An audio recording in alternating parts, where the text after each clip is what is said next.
To alhamdulillah mun ji daɗi dangane da wannan kuma Allah ya ƙara mana lafiya dukkan mu da mu da alhamdulillah. Carbi gana. Za mu tura sakon 'yan Najeriya shugabannin su talakawa su za su yi adalci domin Allah da idan ba haka nan ba wanda suke gari da wanda a cikin daji da wanda a cikin karkara dukansu don nasu duk wannan kabilanci sun kasa to ba zai magana abin da a cikin Najeriya ba sai dai an tsaya domin Allah da annabi shine zai tsaya magana abin da a cikin Najeriya.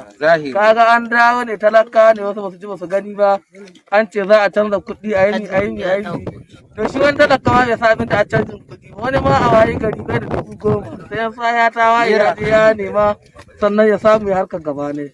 To shi wanda adda miliyoyin kuɗi cikin gari an ce za a canza ai kaga hayar wajen kaga ta koma wannan kan tsakanin su ne. To yanzu wani nan ma in ka bincika ka ji cikin ɗan Najeriya wani ma da a cikin daji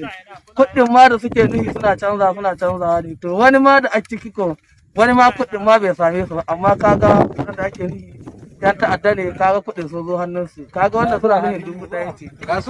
wannan suna nuhin 200 ce ka guda ma'ana da wasu kuma da ta to sannu da suke gani wannan an gwada masa kaɗan ne daga ciki dangance da ɓangaren irin waɗannan ma yanzu to buhuhuwa waɗanda an gare mu Allah ɗaya san iyakarsu waɗannan ma da an gare su to sun dawo hannunmu ne wannan daga ciki ne yanzu kaga an mun sai makamai da su ne waɗanda za mu yaƙe su ne muna sauraron abin da za su ƙara faɗi yanzu ta kan ɓangaren haka nan ne mu abin mu da muke yi domin Allah da annabi muke yi ba mu yi don gwamnati ko don wani ne ko don me muna yi ne domin Allah da annabi da talakawan da muke tare da su mu da su duk wanda ya zanna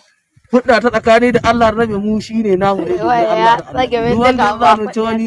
za mu tsaya mu yi magana ta domin Allah da annabi dangance da haka nan kawai in sun ce abu da sun karaba Najeriya to sai su kasa su sai su kara inda suke so inda ba su so sai su rabi da su kawai Allah ya kula da abin su da ba bangaren Allah suke ba wanda suke bangaren su sai su sa to ya taya musu ba shi wagaje ya ta da gwada ya lukke wata tsakanin Allah da annabi muke yi domin Allah muke yi ba don wani muke yi ba don wani ya yabe mu ba ko don wani mi mu tsakanin mu da Allah da annabi muke yi kuma kuɗi da sun ka canza na Najeriya to alhamdulillah mun ji daɗi sun ƙara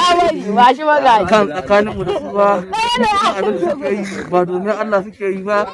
don talaka ya ji daɗi ba don suna yi ra'ayin rayuwarsu ne to kaga wannan da suke yi to alhamdulillah mun ji daɗi dangane da wannan kuma Allah ya ƙara mu da lafiya dukkan mu da mu